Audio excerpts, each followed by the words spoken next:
Thanks to our video sponsor, Boy One. The Boy One Wombat Portable Power Station is a versatile tool to power your electronics on the go and has reliable backup power in a disaster situation. It's super powerful with an output of 700 watts and 600 watt hours capacity, featuring 3 plug types and supporting charging of 7 devices simultaneously. Saves 10% with code TINYHOUSE.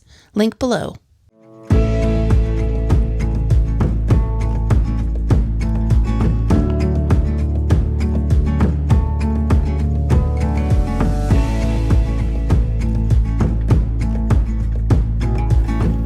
Hi, I'm Sarah. And I'm Joel. And this is our tiny house. It's 26 feet by 8.5 feet. We're parked in Northeast Portland. We've been here living in it for about 1.5 years now. This is our neighbor's cat Printer, who likes to make himself at home here pretty often. We like having a foster kitty around. Something we have in our house that we haven't seen in a lot of other tiny houses is a Murphy bed.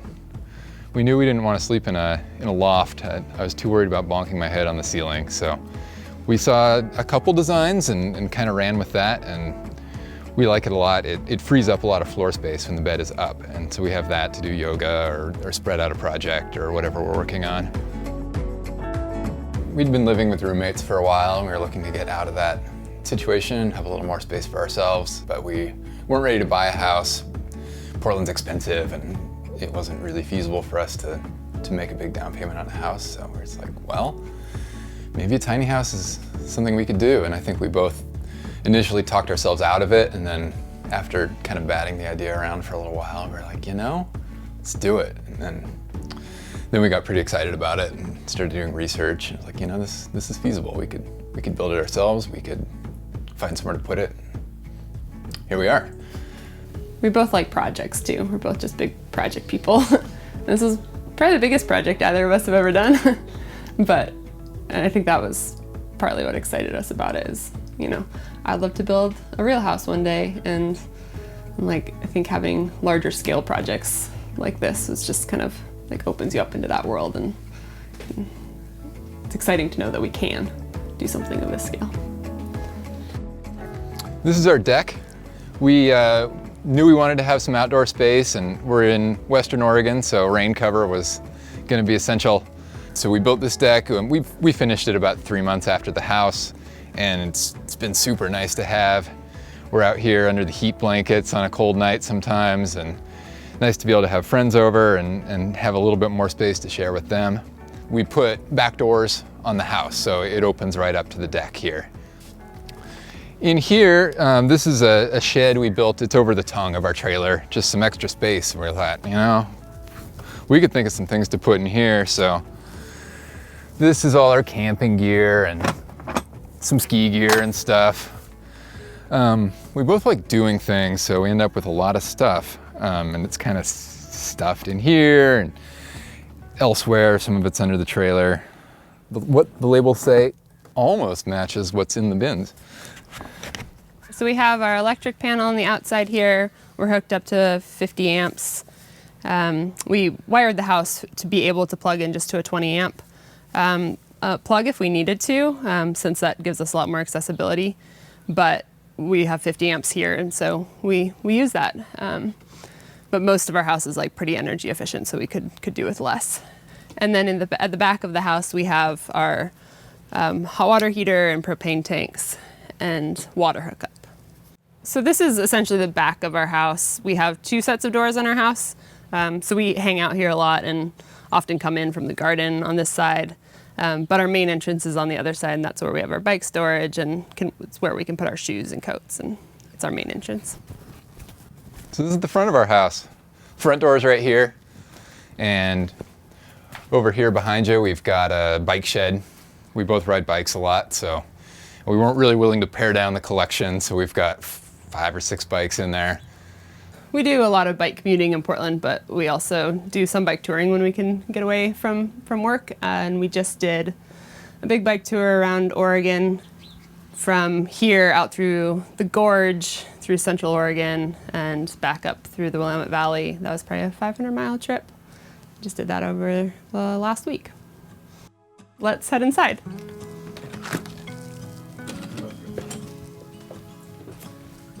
Welcome to our tiny house. We're kind of in the great room right now. We kept it, really kind of open and have lots of windows. We really like natural light, and we built it ourselves.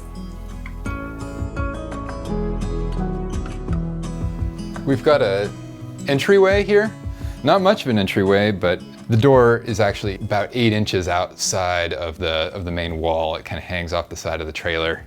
And that gives us just enough space here for some coats and some shoes. And it gives you a place to kind of walk in, separate from the main room. Not a lot of space, but it's nice.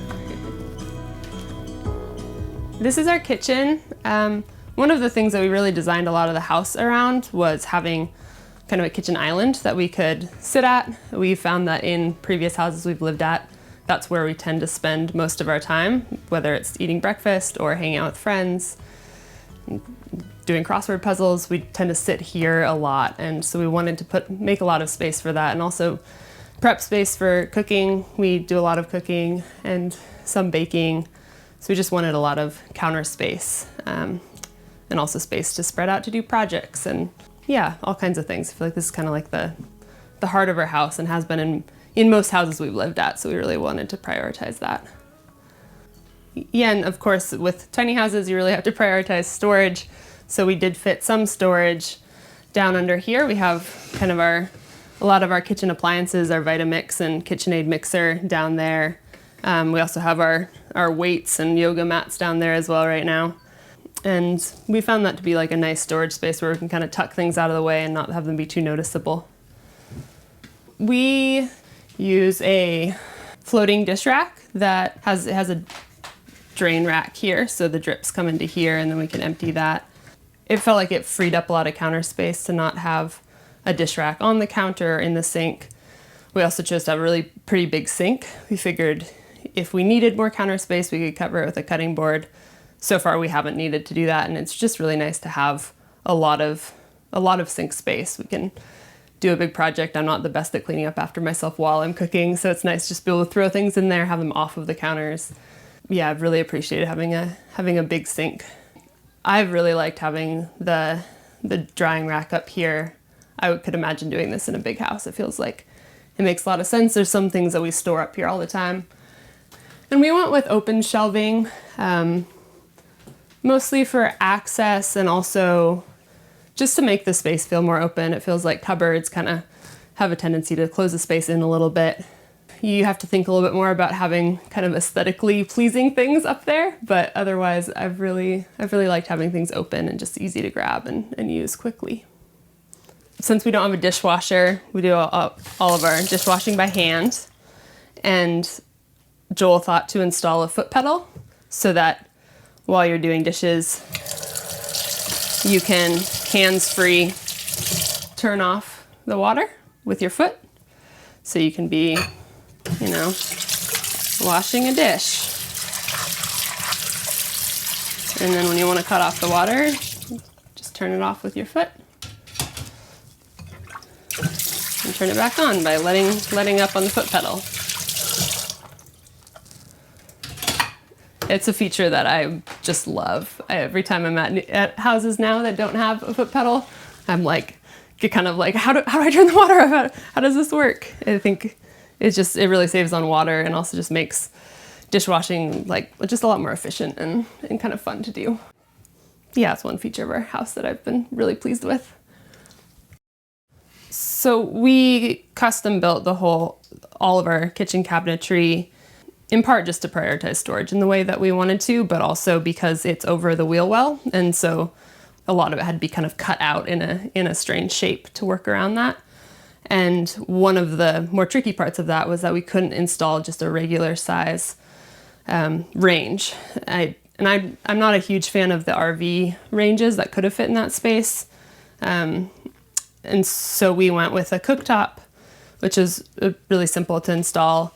But it's actually pretty tricky to find one of these insert ovens that's all propane. Most of them are electric. We found this one. It's a Furion RV appliance. It cooks well. For the most part, I really like it. It has kind of a loud fan that can be kind of annoying when when you're baking a lot, but otherwise it works well and I really like how it looks. And then a lot of the drawers are also in front of the wheel well. So this drawer, for instance, we have all of our baking stuff in, and it doesn't go all the way back to the back of the cabinetry. It just goes up until the wheel well. So we put a lot of the baking stuff there. We have some pans and such in this space. Really like prioritizing using all of the little space we have available. This drawer here is kind of our pantry. A lot of our miscellaneous food items and cans go in there, tea and honey and peanut butter. Under the sink, we have our trash and recycling and compost. And because we can't let any space go to waste in a tiny house, we also have toe cake drawers, which we use the push to open slides on them. So they start to open at least with just a push and then open them all the way. This one I think has some like cookie cutters. We tend to use them as just miscellaneous stuff drawers more or less, but it's really nice to have just that little bit of extra space. And then we have an apartment size fridge, which is great for us. It's more fridge space than we've ever had. We've lived in mostly share houses before this, and so it's just like such a pleasure to have a whole fridge to ourselves. And behind our pocket door here, we have our bathroom. And I insisted on having a bathtub, and I'm really happy. I think we're both happy that we have it. I grew up with only a bathtub. We didn't have a shower in our house, so I'm really used to taking baths and really enjoy it. And it's also a nice space to be able to wash off dirty gear if we come in from a muddy bike ride. And it's also a shower, so we can close the curtains. They close all the way around. We have one of these full circle shower rings, and it's like just a really great shower space. It's really big and spacious. Both of us are really tall. I'm 5'10" and Joel is 6'2", so we prioritized having really good headspace in here. And the other kind of extreme thing we did, which was a lot of work, was to sink the bathtub into the ground just a couple inches, just to give us just 2 more inches of headroom, which in the end was a lot of work and not necessarily a project that we would do again. But I do think it's nice to have the headroom in the shower. And we did a corner window here, which has been really nice, especially in this space. We have a lot of privacy. We have a fence and then a lot of bamboo back here. So it's been really nice to just have the privacy to be able to actually utilize those windows and have them open. We didn't feel like we needed a ton of space in our bathroom. Some people have really big bathrooms if that's a space that they really value having. We made it pretty much as small as we could. So our sink space is pretty small over here. We used an offcut from our main counter in our kitchen to make the platform for our sink. And then the sink is actually made by a friend of ours in Montana. His name's Ryan at Gangbusters Pottery.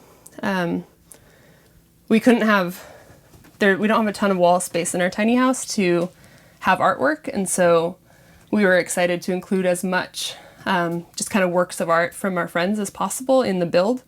And so the sink was one place where we were able to do that, and he made this special for us, put some fireweed in the painted fireweed into the basin, and it's just such a joy to have that in this space. And on the other side we have our Nature's Head composting toilet. We plumbed the urine diverter on that toilet so that the urine runs into the gray water. It just makes it a little bit less of a hassle to use. We also recently installed a little spray nozzle onto the wall here so that we can essentially flush the toilet after use, which we found that really cuts down with how much work it is to clean out the toilet. And in this corner we were planning to have a washing machine, but the property we're on right now has a shared one, and so we instead just use this space for storage. We're still planning at some point to build kind of a bigger storage unit into this space because it's kind of a lot of space that we aren't currently using as well as we could. And I would like to, I do a fair amount of sewing, and so right now I have some of my fabric stored down here, it's kind of a miscellaneous shelf, and it'd be nice to build in kind of a more thorough storage for that.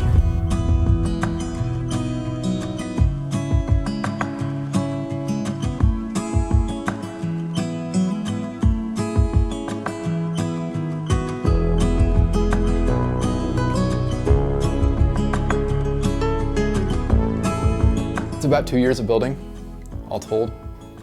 That was mostly us working weekends, 3-day weekends for a lot of that. I was working 3 days a week and then 4 days a week for part of that time. Mostly it was nice for us to have the weekends because we'd have all week to figure out what we were doing and round up supplies and answer questions, and we kind of needed that time just to figure out how to make the best use of the actual work time we had. We rented space on a farm just outside Gresham, so 20 miles from here. It was under a big old pole barn, so we had a dry space to build and make messes, and we were able to keep working all winter, even though it was cold and dark. The first winter we were out there before we had lights and stuff on in here. Those were dark times. But yeah, it was really nice to have a large space to work and not worry about making noise and messes and dust. Yeah. Building a house with your partner is a really big relationship challenge for sure. I think it's definitely our biggest challenge in our relationship, but I think overall it was really positive, and in the end, like, we learned so much about each other and how to work together, which is important for us. Like, there's plenty of couples who just decide not to do projects together and to not work together, and they're happy to just have their separate spaces. But I think for us that's really important that we're able to do big projects together, and in like thinking about future projects like building a home or having a kid, like knowing how to communicate and how to work through challenges has been, I think overall it's been like, a hugely positive thing for our relationship. A lot of people do storage stairs, but we, sort of at the last second in our design process, decided we wanted to have a desk instead. Partly just as a place to throw mail, clutter, just get it off of the kitchen space. We didn't really plan it with a pandemic in mind, but I've been working from home for the last going on 15 months or so. And so I've been working here. I'm a graphic designer, so I get to sit in front of that all day. So instead of having the storage stairs, we framed out the stairs with this metal beam that I welded up. So we get a little bit of light and a little bit of air coming through here. It doesn't feel quite as much of a box as I think it would if we had kind of enclosed the space a little bit more. So we've got a few more shelves on the front of the stairs here.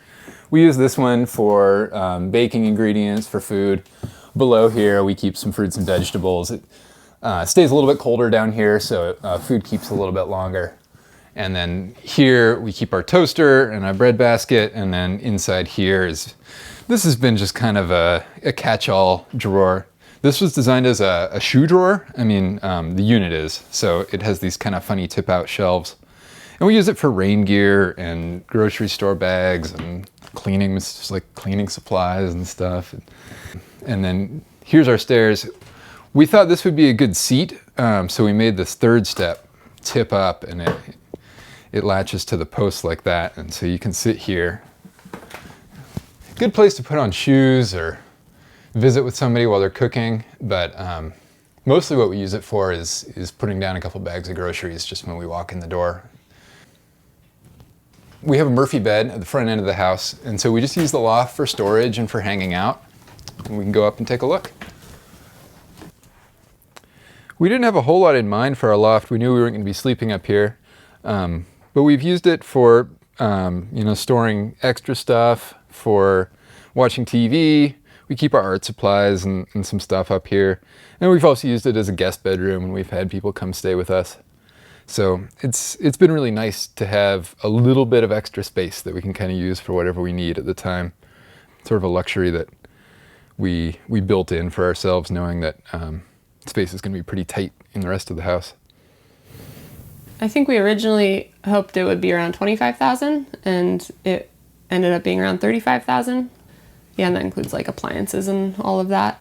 Yeah, I think we're happy with that in the end. We definitely along the way made a lot of decisions to have nicer materials and prioritized that. That felt important to me in such a small space to really like all of the surfaces you're touching and the things you're interacting with. But yeah, I think we're really happy with that price in the end. It's many hours of Sarah scouring Craigslist for deals. Yeah, we did do a lot of I don't know. I mean, even our faucet is one of those really expensive faucets that, I wouldn't want to buy new, but We found it on Craigslist for cheap, and so we ended up with a lot of really nice materials that I spent a long time scouring to find. Yeah, which was a fun process. I really liked that. We decided to have a wood stove in our tiny house. We both really love having wood heat, and it's also just so cozy to have when we're making dinner, to have the fire going, or when we're sitting in bed. It's nice to have that be the only light in the evening, and it really keeps us warm. We have occasionally brought in a space heater, mostly if we're only going to be in the house for a couple hours and don't want to have a fire burning when we leave. But otherwise, it's our only source of heat, and does a really excellent job. We have a overhead fan as well to kind of push the heat down, and that really helps to spread out the heat throughout the house. And one of the reasons we really wanted a wood stove was to keep moisture down in the house, in tiny houses especially, and in the Northwest. Moisture is just such a problem. We use a dehumidifier in the bathroom along with the bathroom fan, and that helps. But wood heat really helps to dry everything out and not add additional moisture like a propane heater might. Every little thing feels like it helps a lot, and we haven't had too many problems with moisture. We knew pretty early on in our design process we wanted to have a Murphy bed so we could free up some floor space when the bed's up. Have people over, have some room to spread out, have some room to work out or do yoga or whatever. We also knew we didn't want to sleep in a loft. We decided to build a Murphy bed, and that's what we have here. It's a double-sized bed, so that they give us just enough room on both sides for a little wardrobe. We have some hanging clothes here, and then some drawers here, and these are pretty deep drawers, so there's actually a good deal of clothes storage here. So in the center here, of course, is our bed, and on the floor we just throw down some cushions and pillows. It's a good place just to sit down. Sarah usually flops down there when she comes home from work. It's not quite a couch, which it would be nice to have a real couch just to crash on when you come home, but this is what we have room for. This is the next best thing. And then the bed can just kind of fold down on top. We bought the hinges and springs for the Murphy bed in a kit, and then we customized it a little bit. So we created this folding foot here that comes out and latches. And then the bed comes down on top of that.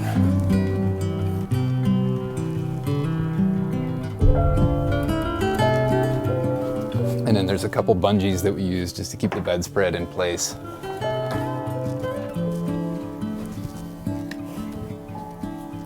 And then these usually go back on the bed.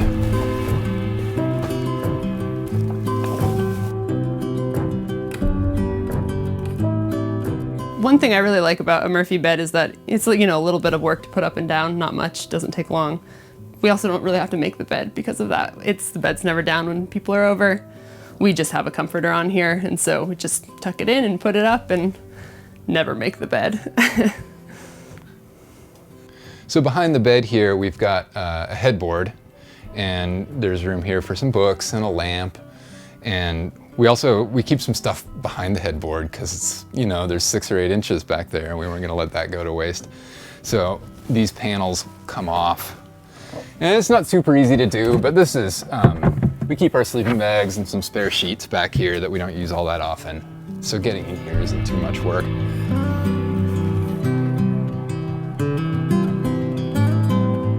And then on the side of the bed here, in the second drawer, we've got a little nightstand that comes out, and there's a latch that keeps it from scraping your tea mug off as the drawer goes back in. So it comes out and latches, and then that's there. Place to charge your phone or put down a cup of tea or a book or whatever. And then of course there's a drawer behind there.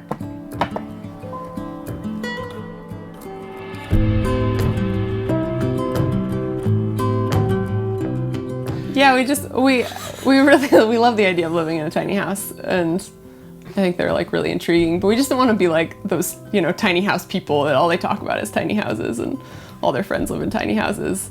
But it turns out, like, as you build a tiny house, you meet so many other people who live in tiny houses, and you get to share so many resources with them, and you kind of end up like entering into this community, whether or not you chose to in the beginning. And now, like, I feel like a handful of our best friends live in tiny houses, and Yeah, it just kind of happened that I think we're maybe kind of tiny house people. Plus, we're proud of it, so Yeah. we love talking about it. Yeah, we do love talking about it.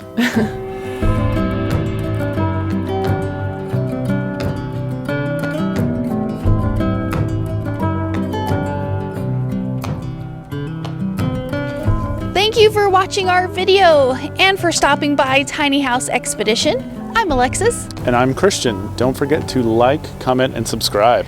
And for more tiny home tours and stories, click the videos below, And join us on Patreon for bonus content. including face-to-face conversations with us. We hope to see you there. All right. Thanks, guys. Have a good one.